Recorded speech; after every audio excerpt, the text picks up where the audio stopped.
I think a materialist approach to things is very, very consistent with my experience in Christian social justice.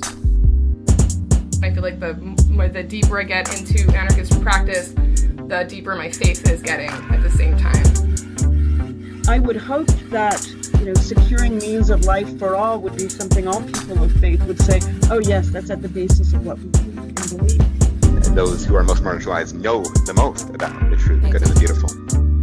To me, it's less that I think building class solidarity is a bad thing, as much as it seems like if you don't attend to things like anti-Black racism, that's always going to get in the way of building class solidarity, actually. And when you go back, you find that a lot of revolutionary grassroots participatory movements, the precursors to what you could call the barrio assemblies and these grassroots neighborhood organizations, a lot of these were sponsored by the church.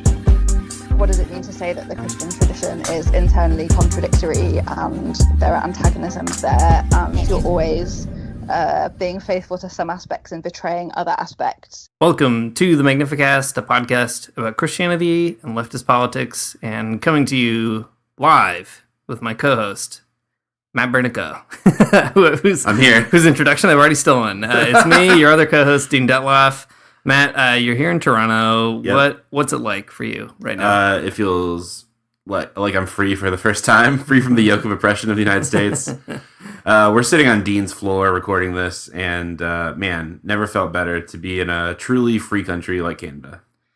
It's free, except for all the stuff you have to pay for. It's been really expensive. I bought a $15 sandwich earlier, and it was very good, but it could have been freer, is what I'm trying to say. It was a Cuban sandwich, though. And yeah? What more do you want here in this multicultural city? Absolutely nothing. That's it.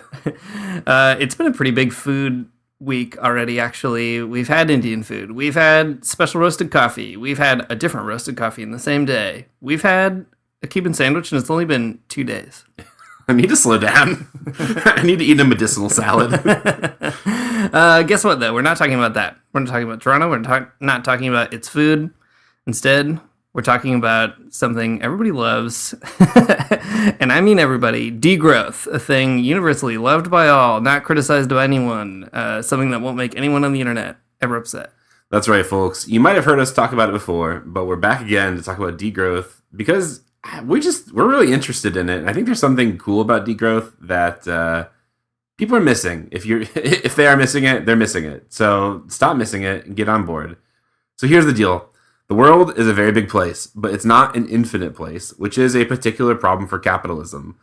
This probably comes to no surprise to anyone listening to this podcast, but at the heart of capitalism is a logic that puts accumulation and economic growth before everything else, all of it. Nothing else matters but those two things. So because we don't live in an infinite world, infinite growth is impossible. And not only is it impossible, you probably don't want it. It's an existential threat that is currently fueling climate change. You stop growing things. Degrow them is my message here. One framework, though, that people use to think about a future where growth is not the core logic is called degrowth. There's a lot of discourse around that phrase, and you can definitely go listen to some of our other episodes about this to find out more about that.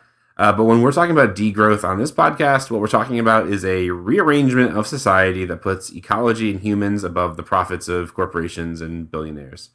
So in practice, that means producing and consuming less things and producing them in a way that's better for people, that's less exploitative, right? Even if you make solar panels and people are being exploited, that's bad. So trying to get around all of that in a way that makes sense with regards to human dignity, but also for the good of ecology in general. Another phrase that we've used in the past to kind of parse this out is living more simply so others can simply live. Some people frame degrowth wrongly as austerity. It's not that, but it is definitely consuming and producing less. That doesn't seem austere to me. That just seems like a good idea.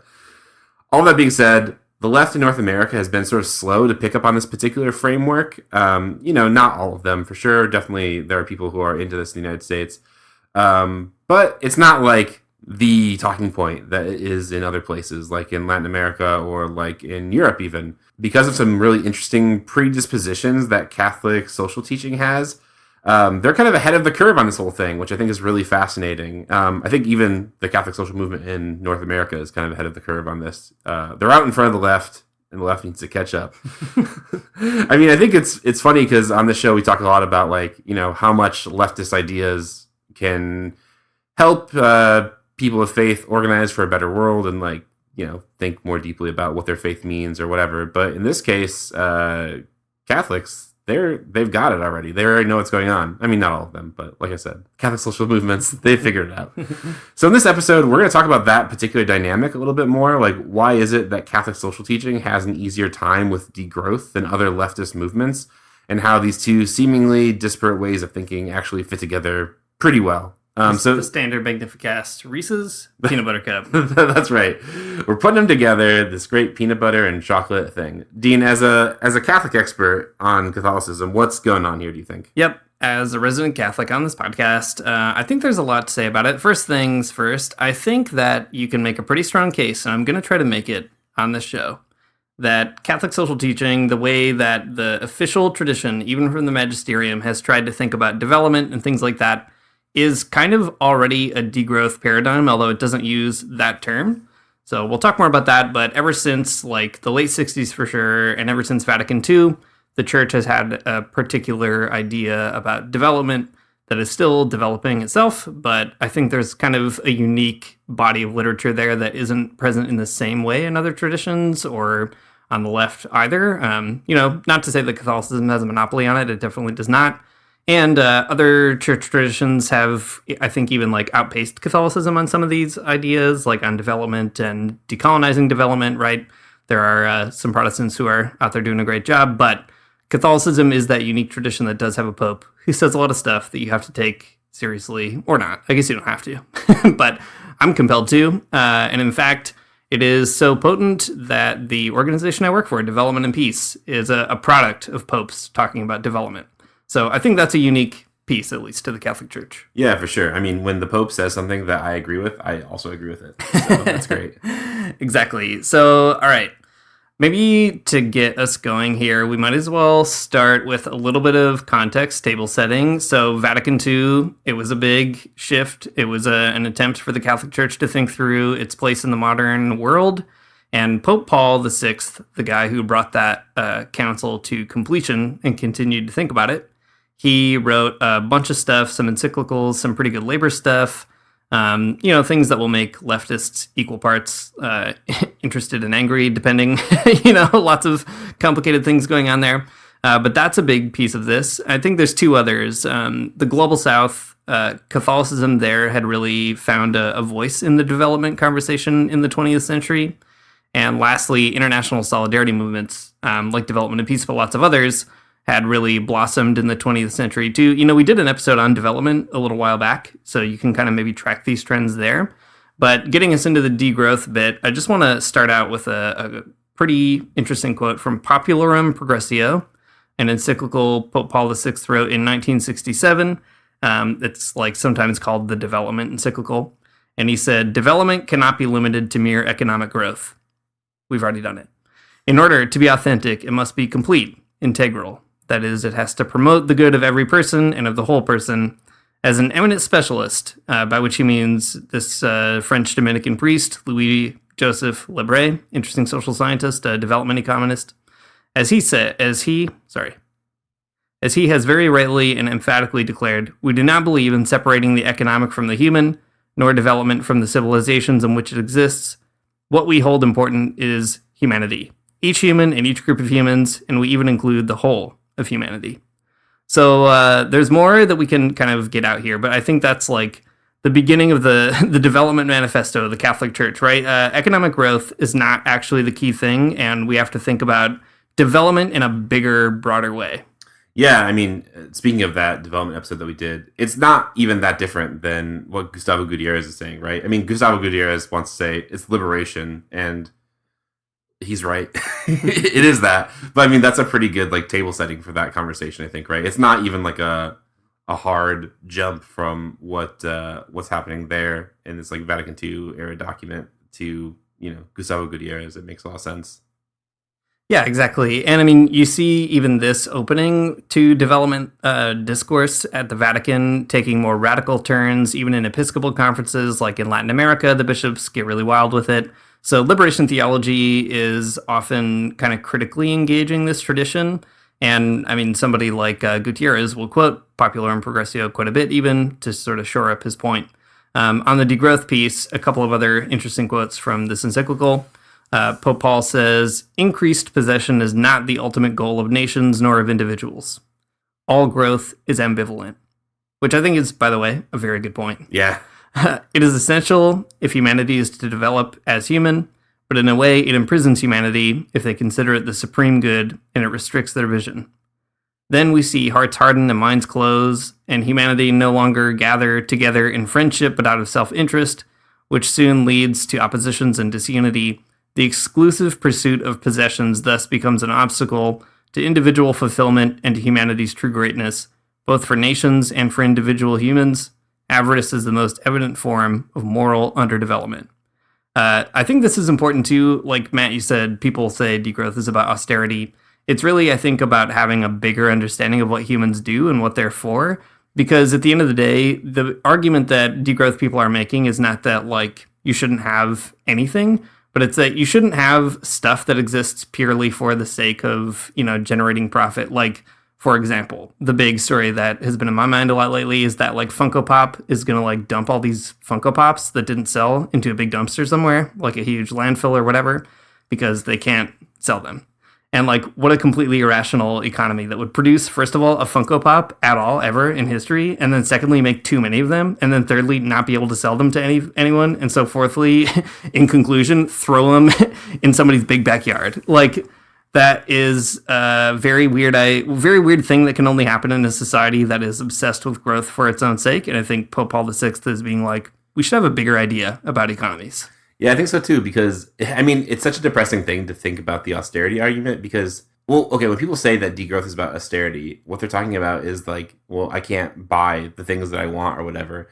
But you're right. I mean, degrowth is talking about something a lot bigger than that. I mean, even the Pope Paul here is talking about, like, when humanity no longer gathers together in friendship or something, which is not about austerity at all. It's about, like, human relationships. Mm-hmm. And it's like, I guess if what is holding you back from thinking about ecology in a more critical way is that you can't buy stuff, then you need to, like, maybe do some closer self-examination of your, make some own friends. Life. Yeah, make some friends.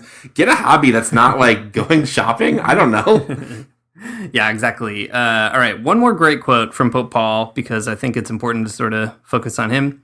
He says, "It's unfortunate that on these new conditions of society, a system has been constructed which considers profit as the key motive for economic progress. Competition is the supreme law of economics, and private ownership of the means of production is an absolute right that has no limits and carries no corresponding social obligation. This unchecked liberalism leads to dictatorship rightly denounced by Pius XI as producing, quote, the international imperialism of money." Whoa. Yeah, great quote. "One cannot condemn such abuses too strongly by solemnly recalling once again that the economy is at the service of humanity." And I feel like this is probably the real degrowth passage of Popular and Progressio, right? Profit is the key motive for progress. That's absurd, calling that into question here. There's an international imperialism of money, so there's a recognition that all goes together internationally. And lastly, the economy should be at the service of human beings, which right now is not. And I think, like I said, that puts Catholic social teaching on a path that I think we'll see is going to culminate in Pope Francis really sort of drawing out the degrowth stuff in an even stronger way, even though he doesn't call it that. Okay, so that is from 1967, and you can see that as like a starting point of the trajectory towards like Pope Francis, and all of his encyclicals, I think, reflect a lot of those themes that are going on there. That's like a good table-setting piece, but I think that there maybe are like three other areas that Catholic social teaching really has something interesting to say in. And I think that in these three areas that, that's where we get to the degrowth part. Or that's why degrowth can kind of be like attached to Catholic social teaching so specifically. So there's like moral teaching that we'll talk about in a minute, which there's a lot of Pope Francis content there. International solidarity, and then like some specific economic thought that is definitely like worth consideration. It's interesting because like none of it is necessarily socialist, and also none of it is necessarily degrowth, but it's like, it's got some hooks in it that you can definitely connect all those things up together if you want to, and I do want to. And not only do I want to, but I think that like a lot of Catholic social movements have done that already, and like they've kind of picked up those, at least degrowth for sure, right? And like hooked it up to their their big Catholic social teaching truck, and they're pulling it all the way. All the mechanics are hard at work for sure. They got the parks on back order, and now they're in. I think that's right though. That there's a lot going on here. There's these different moving parts. Maybe one thing we can say too is that Catholic social teaching, it's not socialist, except like when it is. Like it's not socialist, except the way in which it is anti-capitalist sort of has to empty out in some kind of idiosyncratic socialism. It's just like you saw with Pope Paul VI here. You can't have a society where competition is the key. You can't have a society where profit is the fundamental driver of everything else. And like, guess what? In capitalism, that's just always going to be the case, right? So I think Catholic social teaching is reticent to endorse communism and socialism for both good and bad reasons. Like, the good reasons are that those systems have actually like wrongly penalized people of faith for literally no good reason. And sometimes, I mean, there are good reasons, right? Like, it's complicated, but I think the church, it was kind of cornered in the 20th century into being anti-communist in some specific ways. But at the same time, like, they're reticent to call it that in some cases, maybe wrongly, right? You can see all kinds of bad anti-communist tropes. I guess what I'm saying here, though, is Catholic social teaching, it's a really idiosyncratic thing, but like it is explicitly anti-capitalist also. And even though it's like maybe nervous to say it's socialist, that doesn't mean that it isn't. Well, that's what I'm saying. You can hook it up to your truck and you can pull it into the socialist city. That's right. A great metaphor that's definitely clear and coherent. And there's nothing wrong with it. Yeah, totally. Okay, so like I said, there are these three areas that Catholic social teaching really, like, I think connects with degrowth. So let's talk about those things. So there's a lot of different places to probably start, but the one that always comes to mind for me is in Fratelli Tutti, which is I think that's the most recent. Yeah, it's my favorite flavor of encyclical. Fratelli Tutti is a good one. Okay. Anyways, Pope Francis in it, he is talking a lot about the parable of the Good Samaritan in Luke chapter 10. You might be familiar with it if you've ever gone to Sunday school even once. I'm sure you heard about the Good Samaritan. Anyways, Pope Francis says this. He says, the parable shows us how a community can be rebuilt by men and women who identify with the vulnerability of others, who reject the creation of a society of exclusion, who act instead as neighbors lifting up and rehabilitating the fallen for the sake of the common good. So, okay, you're probably familiar with the Good Samaritan story, so I don't need to say too much about it, but basically the gist of it is that, like, there is a person who's been robbed and beaten on the side of the road, and all these people who you'd expect to stop and help them don't, but a person who you would not expect, a Samaritan, does stop and help them, and isn't that great? And it is great. I think it's a good one.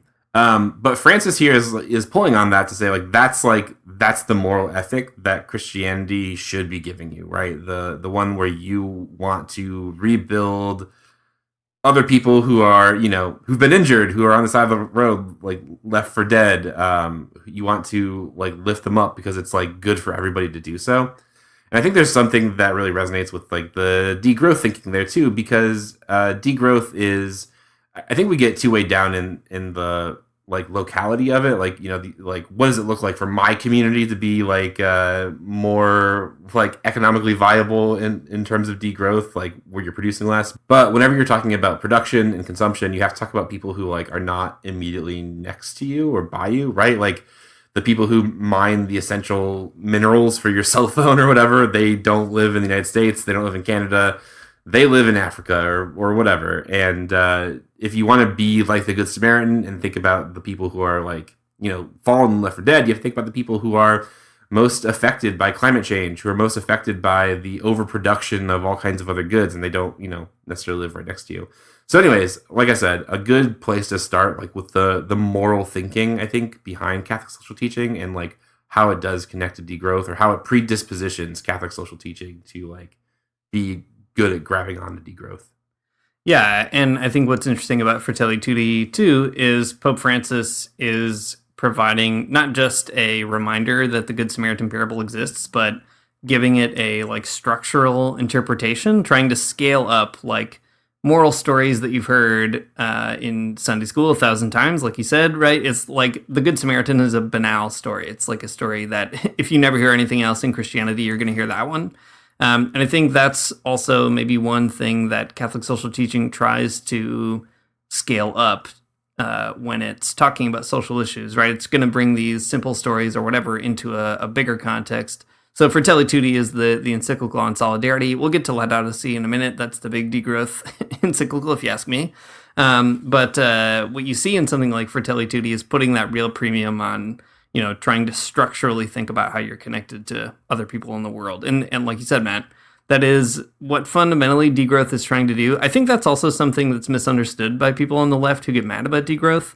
Like, they think that it's fundamentally about reducing your personal consumption, as you said, when it's fundamentally about trying to trace how the economy is irreducibly interconnected, or Catholic social teaching would say is integrally connected, that it all kind of hangs together in some way. So good to recognize that maybe in both Catholic social teaching and the degrowth movement.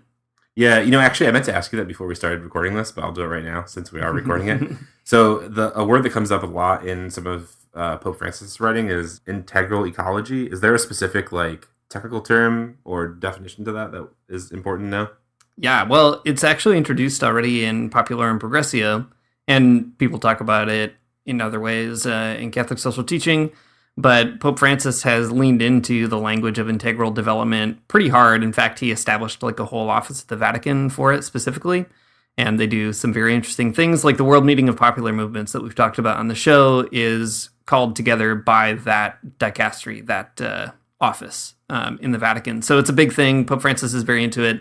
And it means kind of what it sounds like, integral development, right? The idea is that development has to integrate all kinds of stuff. It has to integrate social life. It's not just economics. It's also how we think about our relationship with the planet. So, anything you think that could be integrated, man, that's all part of it. All part of development. And Laudato Si tries to spell it out, I think, in a pretty particular way. Yeah, that makes a lot of sense. Okay, good. The definition is out there. It's on the table now. We know it. Okay, so that's maybe that's the first stop. That's the first stop on the train of moral thought in Catholic social teaching towards degrowth. Yeah, choo-choo. We're not doing the truck anymore. Now we're doing the train. A never-ending revolving door of metaphors. That's the true degrowth development, though, right? You're trading in the trucks, all these personal vehicles right. for a big train. Yeah, that's true. Okay, let's talk about Fratelli Tutti for a second in terms of moral thinking. We'll get back to it a lot when we talk about economic growth and some other pieces of it here. But I think there's a really interesting moral aspect to Laudato Si that we could kind of get to first. So Francis, he kind of calls in, he tag teams in another great big religious figure, Patriarch Bartholomew from the Orthodox Church. And he's citing him kind of talking about humanity's relation to creation, to nature, to ecology in a really particular way, right? And that it's a sin to degrade the integrity of the earth, to cause changes to its climate. You shouldn't do that. It's not good. Stop doing it, you might say. But the part that I think is really interesting about this whole bit is the way that Francis draws out that there are moral, ethical, and kind of a spiritual root at the problems of climate change. And I like this way of thinking because we were talking about the dynamic of degrowth, about it's not an individual thing that you have to deal with. It's a sort of systemic thing. But there is this sort of underlying, at least in the way that Francis talks about it, an underlying thought that you have to change who you are to kind of get to that place. Mm-hmm. And I think there's something there, right? It's not that this is an individual ethic, but it's you have to kind of undergo a shift in paradigm to really think about why degrowth is, not only is it good, but it's desirable and you want it for everybody. So anyways, Francis says this: the environmental problems which require that we look for solutions, not only in technology, but in a change of humanity. Otherwise, we would be dealing merely with symptoms. Bartholomew asks us to replace consumption with sacrifice, greed with generosity, wastefulness with a spirit of sharing, and asceticism, which entails learning to give and not simply to give up. It's a way of loving, of moving gradually away from what I want to what God's world needs. So this is cool because it is really suggesting that you have to you just have to change your whole way of thinking and your entire way of life, which is, I mean, it's pretty easy. I don't think it's that big. I've done it more than once. I do it all the time. Yeah, for sure. It is a pretty tall order, but it's a shift of values, right? And I think that it's an important part of the story, that this is not just all like economic calculus, that there's a real thing that if you, I mean, I don't know. Sometimes people will talk about degrowth and they'll be like, oh, but then I can't have Amazon packages delivered to my door. And it's like, yeah. Like, do you want to change the world so that future people can survive, or do you want to keep getting Amazon packages? But I think that's kind of it, right? You have to, there's like sort of a self-understanding that has to shift within this paradigm. And I think that actually degrowth doesn't necessarily talk about that a lot, but Catholic social teaching does. So this is maybe like one of those places though where you can kind of see the bridge between them, where these are the changes that you would want to make in yourself to see these particular changes in the world. So they make more sense in terms of like what you're willing to do to get there. I think that's true. So you got to change your life to change the world. And maybe that's also a good way to talk through the second piece that you brought up, Matt, international solidarity, because changing yourself also involves bringing yourself into relationship with other people. Like, I think both Catholic social teaching and degrowth are not fundamentally kind of solipsistic discourses or things where it's like just about you, just your habits, your ideas, but they are trying to bring you into a bigger awareness of what's going on. And that's one thing I love about Catholicism. It has a place for the social. It's not like evangelicalism where you are trying to keep yourself as pure as possible. It's like trying to get you into the muck of it, right? And solidarity is the word that the Catholic Church has put a huge kind of emphasis on, for a long time. That's been like a part of Catholic social teaching since before the development stuff even. And one interesting place, though, where it gets brought into development is in Pope Paul VI's later writing called Octogesima Adveniens, which is from 1971. It was basically the 80th anniversary of Rerum Novarum. That's why he wrote it. And it draws this out in an interesting way. Pope Paul says, "Thus, it's necessary to have the courage to undertake a revision of the relationships between nations. Whether it's a question of the international division of production, the structure of exchanges, the control of profits, the monetary system, without forgetting the actions of human solidarity, to question the models of growth of the rich nations and change people's outlooks so that they may realize the prior call of international duty and to renew international organizations so that they may increase in effectiveness." I feel like, the key here, the obvious degrowth piece, I guess, is to question models of growth that rich nations have in particular. I think it's great, first of all, that a pope was saying that in 1971. But important, too, to recognize that, the key to that is, in part, changing these outlooks or whatever, but also strengthening international organizations, right? There's this kind of emphasis that solidarity has to cash out in terms of movements, in terms of people actually doing stuff. And that's a huge piece to Catholic social teaching and degrowth as well, that you can't have degrowth in one country, right? It doesn't make any sense. You need to be able to sort of think about these things all at once, find an alternative to everything all at once. So you're not just having a change of your personal relationship with yourself or your immediate neighbors, but again, scaling that sort of intuition up to figure out what it means on an international scale. Yeah, I think that's right. And okay. The part of the premise for this episode was that the left in the United States and maybe in Canada too. I'm less familiar with it in Canada, so maybe I shouldn't say, but at least in the United States has been not quick to pick up degrowth as an idea. But it's interesting in all of the ways, especially in this solidarity piece about how Catholic social teaching and Catholic social movements really thrive in this particular area. I was thinking, if you follow me on Twitter, and if you don't, it's okay. Please don't feel compelled to. But I did write this piece for Sojourners not too long ago about Canadian Jesuits International, which is a organization of Canadian Jesuits, as you can imagine. But it is an international solidarity organization, right? That was specifically bringing in a Catholic priest from the Congo to talk about conflict minerals and the production of batteries for quote unquote green technology or whatever. And I guess all I'm trying to say here is that Catholic social movements have like they've been doing this, right? They sort of have this like figured out. It's built into like the mission of so many of these organizations in ways that the left in the United States at least is only like now kind of rediscovering. Like, not to say that the left in the United States has not done anything with international solidarity, because that's just not true. But like, I think it's like slowly kind of rediscovering some of those like muscles. Specifically, I'm thinking of like DSA or something, right? They have an international organization that is like in the past few years starting to like become more active again, where it had been basically not active in the past. So that's great. But I guess what I'm trying to say is that like Catholic social movements have been like doing this for more than a minute. Yeah, I think that's also a kind of underrated piece of the Catholic Church, that like it is the Catholic Church, right? The universal church, for better and for worse. And that gives it this necessary global consciousness, even if it has, remained and still is a Eurocentric kind of institution. You're kind of forced into thinking about global issues in ways that, again, it's not like no other Christians do that or have to do that, because there are lots of global communions, there's the World Council of Churches, all that kind of stuff.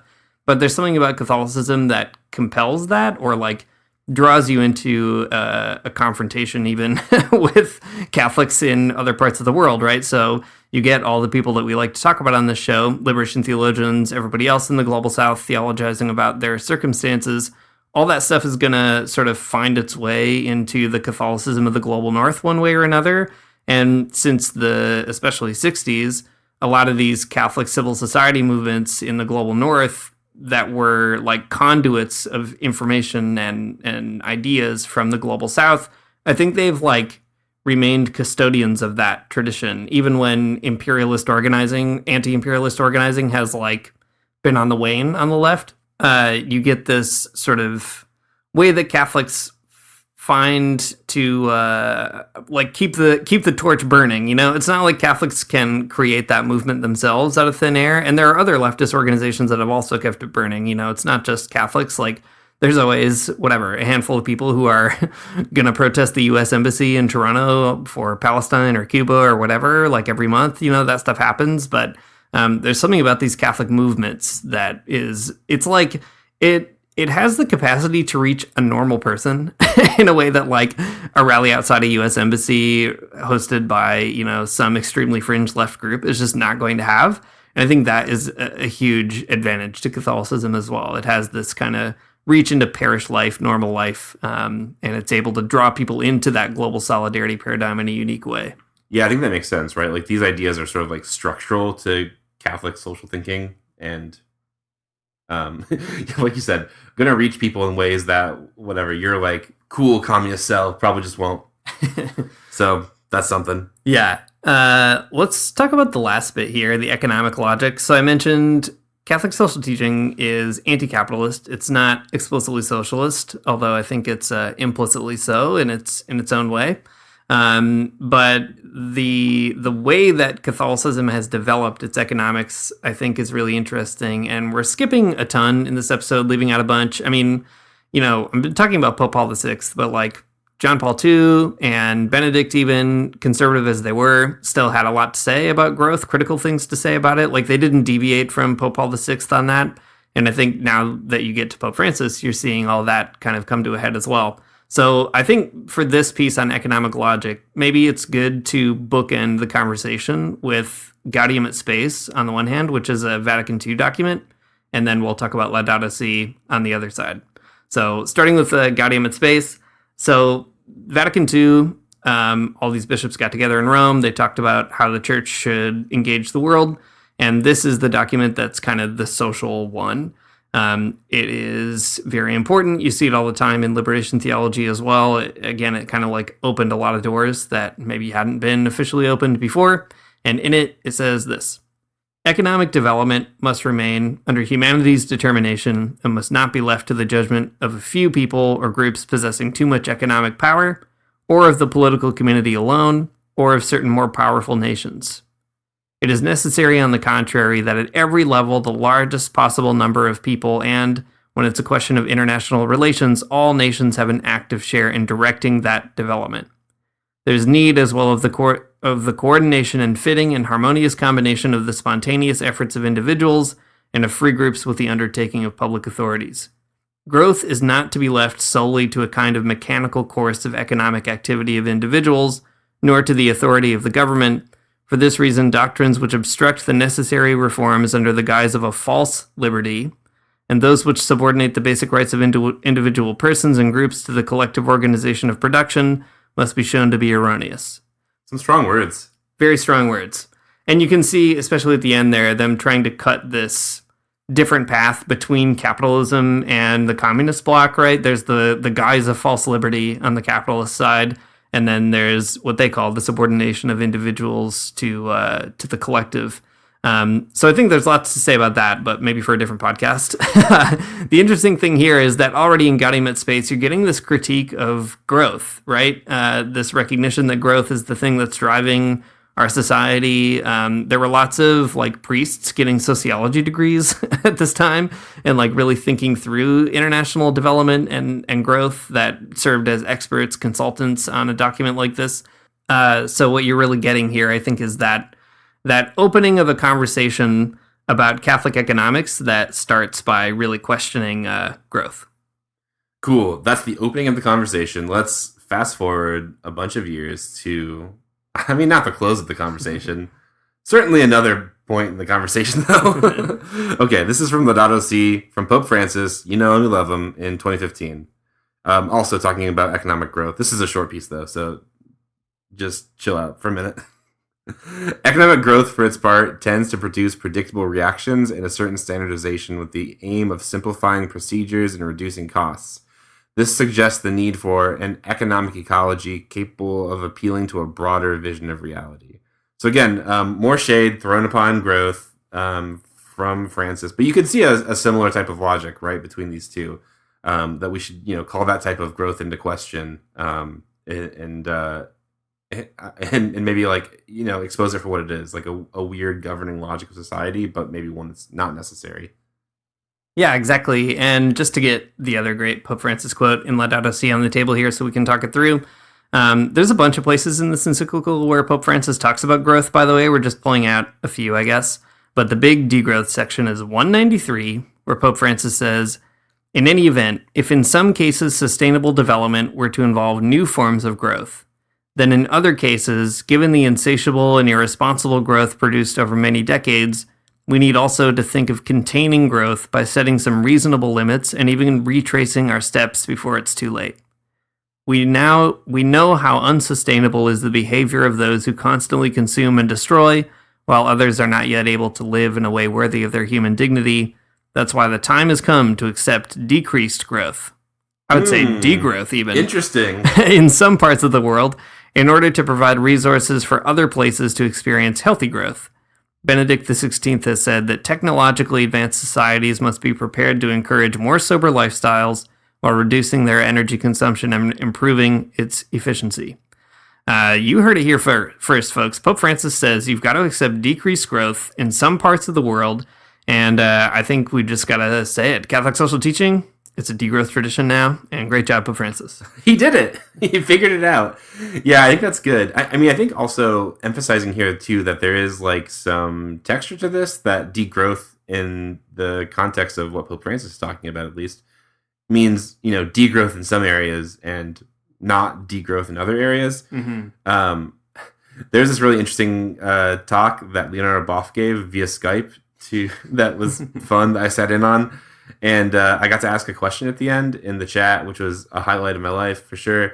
And I asked Leonardo Boff what he thinks about degrowth, because he was talking largely about climate change, and it was cool, but he didn't ever talk about degrowth.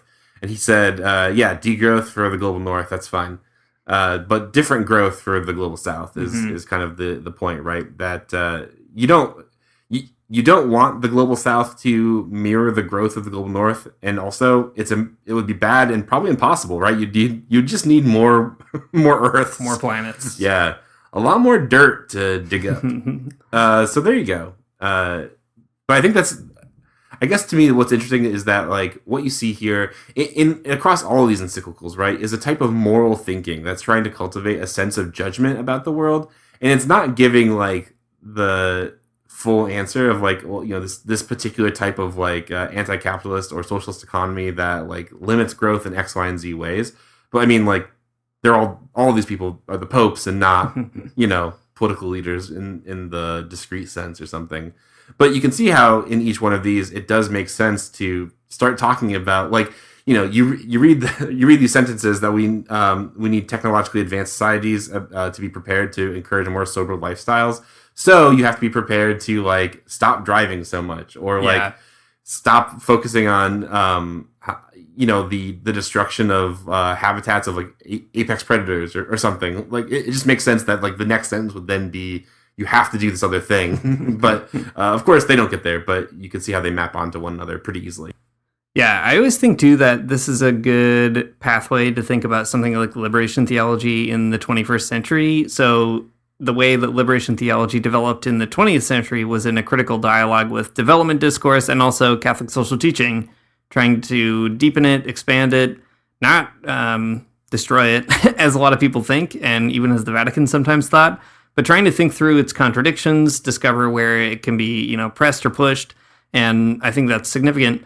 What Pope Francis is doing here strikes me as basically the same thing, right? He's really opening a conversation, or the door to a conversation around degrowth. And if we want to think through how to carry through even those basic impulses of liberation theology into the 21st century, right? Like a preferential option for the poor, a way of thinking through how to restructure society so that it's not just development, but a matter of liberation and so on, then that's really going to have to take into account things like degrowth. Like it's an interesting discourse happening on the left that naturally lends itself to Catholic social teaching and vice versa. So I feel like, whatever the deficiencies one might find in both of those, like we might as well draw them closer together. They can only help each other out to spy each other's contradictions that way, maybe. That's true. That's dialectical thinking right there. Cool. Okay, so we have all these pieces. Catholic social teaching gives us a moral framework, an impetus towards solidarity, and a particular economic logic that, like, if you gave it one more good push, you would fall straight down the hill into like a degrowth paradigm that is pretty socialist, if you ask me. But there's more. So in Laudato Si, Pope Francis kind of has, I guess, more like instructive moral character that we should perhaps think about, and I appreciate, right? Since there is this piece of the puzzle here that is like looking for how you have to change yourself or like come to have new values. Pope Francis kind of picks up some of that and says, well, you should actually just be like Saint Francis, not to be confused with Pope Francis, right? Two different guys. So he says this: Saint Francis helps us see that an integral ecology calls for an openness to categories which transcend the language of mathematics and biology and take us to the heart of what it is to be human. Just as happens when we fall in love with someone, whenever he would gaze at the sun, the moon, or the smallest animals, he burst into song, drawing all other creatures into his praise. He communed with all creation, even preaching to the flowers, inviting them to praise the Lord just as if they were endowed with reason. His response to the world around him was so much more than an intellectual appreciation or economic calculus, for to him each and every creature was a sister united to him by bonds of affection. I really like this St. Francis bit because figuring out how to like live in the world in spite of like, the impending doom of climate change and like trying to like muster the strength to do something politically does take a type of moral strength and also like moral reformation of your brain to like, get to a place where maybe that even seems possible, or to start seeing the world in a different way so that you could actually, do the types of activism or organizing that you would need to do to actually, confront climate change in a considerable way. Yeah, I agree. I think it's really important too to pull that piece out, right? That like there is a big imagination in Catholicism, in the Catholic tradition. That's what Pope Francis is pointing us to.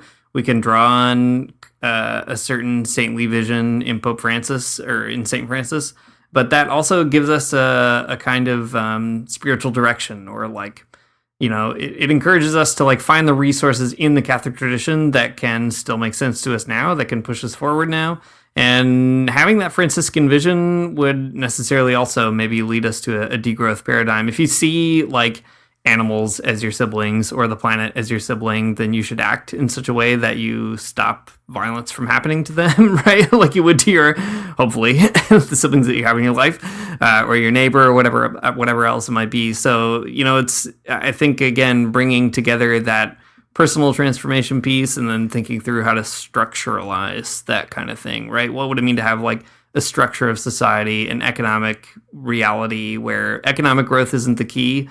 Instead, trying to build that like siblinghood of all things that exist. That is the thing, the value on which you would build your economy. Like you'd have to really degrow the Funko Pop factories, and you'd have to grow other things. You'd have to grow conservation zones, green energy that isn't exploitative, etc. Right? So important to kind of just recognize how to structuralize those impulses as well. Yeah, totally. There's this quote that Dean and I think, talk about a lot amongst ourselves, from this extremely niche, like kind of like media philosophy phenomenologist kind of guy named Willem Flusser. If you've ever talked to Dean or I for more than 30 minutes, we're going to talk about this guy in this book that he wrote about squids. That's a whole other story altogether.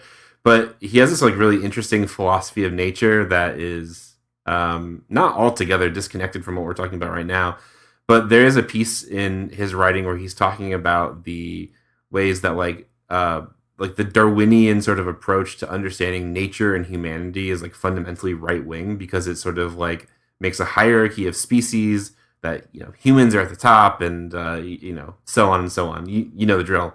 But he says that like if there was a left wing biology, it would be sort of the Franciscan one, the one that understands, the flowers and the birds and all these other great little guys running around up there as our siblings. I think there's something great about that, right? Mm-hmm. I guess what's interesting about that kind of observation, and even bringing in Francis about like, it's just like about how much of like capitalist ideology really does inform the way that we think about nature. Mm-hmm. And how completely stupid it is, and like unnecessary at every level. Like it just doesn't have to be that way, and we can make different assumptions if we wanted to. Yeah, I mean the irony of capitalism and the Christians we have running around right now is that like a lot of them reject Darwin and all of evolution when it comes to actual science, and then the only place they do accept it is in our economic systems that like destroy poor people. Right? Oh dang.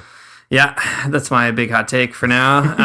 But the key is to, if you're going to be a creationist, just be one all the way through, right? Have a more horizontal plane where everybody's sort of on that kind of sibling level. That's going to mean that you can't have your Dave Ramsey envelopes. You can't have your Dave Ramsey property empire, right?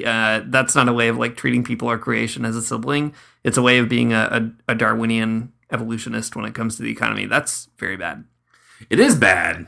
You gotta let the raccoons into your house. If you're cold, they're cold. Let them in. It's true. It's such a wild thing though to think about. Okay, so this is a story, I guess. I was telling Dean this earlier, but now I'll tell it on the podcast. I went on a field trip with my son a few months ago, and near our house, his class went to this place that's called it's called the Endangered Wolf Center. And it's cool because it's not like a zoo. It's like a by appointment only kind of situation where you can come to this place and very quietly look at the wolves as they like wander around their pretty cool enclosures. It is super cool. I saw a lot of wolves, and I don't think they really saw me, and that was great. Not to be perceived by a terrible creature. But I guess what's interesting is that they're endangered for a reason, and they're endangered because like humans keep building more houses and like Targets and whatever, Walmarts, in the places that they live, so they can't hunt anymore. And that is a big problem for the wolves. I mean, that's a problem morally, right? Because you don't want to deprive the wolves of a place that they live. That sucks. If you think about it in that Franciscan term, that makes a lot of sense. And if you think about it in the Darwinian way, it's like, sorry, wolves, you just got outmaneuvered here. Should have been smarter. You should have been smarter. Should have developed thumbs, idiot. Should have made wolf target. That's right. I guess what's interesting though too, but okay, so there's that. There's the moral aspect, but then there's also like this really interesting environmental aspect too. That's like I think more than moral, but also moral. A structural bit here too. That like apex predators are really important because they sequester all kinds of of carbon, right? So it's like there's a type of mutuality between humans and wolves that you don't really think about unless you kind of think about the world in this more like Franciscan way. So maybe try that for a minute. You dummies. I'm trying it. I'm loving it. Yep. I think that's all we have to say about it, Matt. Degrowth, Catholic social teaching. I think it just makes sense to sort of bring them together, right? That's the point of this episode. Remind me, that's what we're talking about. That's it. We're trying to make the case. And we're pleading it to you, the judge of this podcast, the least troubles of Christian leftism. And do you think we've done it, Matt? Would you accept this case if it was brought before you as a judge? Oh, absolutely. I would definitely write a case for the creator style book about this particular argument. I think it makes a lot of sense. It's way easier to prove this than like anything else about theology, about creation. Dinosaurs were alive maybe 200 years ago. So what Lee Strobel would have to say. There you have it, folks. Be on the lookout for Matt's new book, The Case for Degrowth, about to hit evangelical bookshelves in 2024. It's going to be a bestseller. You can buy it for your nephew who is questioning his faith. I think it's really going to put him back over the edge. I'm going to get on that Lee Strobel grift. There's going to be a book. There's going to be a movie. I'm going to have all kinds of speaking engagements about this one particular thing. Yeah, turning weird nonfiction books into movies. I mean, Lee Strobel did it. Andreas Malm did it. How to Blow Up a Pipeline. It's a film. So I feel like you've got a lot of, the Matt Bernico Expanded Universe can really begin with this book. Can we make this the #1 culture war issue? I think that would be really fun. Degrowth? Yeah, but like wolves specifically. Yeah, sure. What are you guys doing to wolves out there? I think that sounds good. So there you go. Save the wolves, do degrowth, go to mass or church or whatever it is or don't. I don't know. Do whatever you want. But like think about the St. Francis stuff. Yeah. Even if you're not a particularly religious person, I think there's a good orientation in there to think about ecology. Thanks for listening to the Magnificast. If you like what you heard, you can support us on Patreon at patreon.com/the Magnificast. You can subscribe to us there for $2 or more, and you can get access to a great behind the paywall podcast we do once a month called The Walk-In, and it's very silly and goofy, and you also get access to our Discord community, also very silly and goofy. Our music is by Amari Armstrong, and the outro is by The Illogical Spoon. We'll see you next week.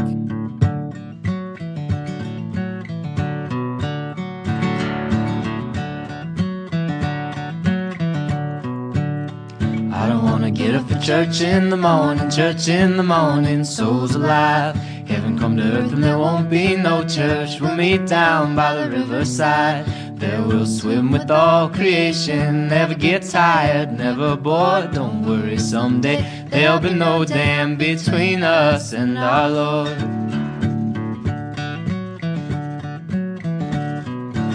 Jackson, keep your hoods up.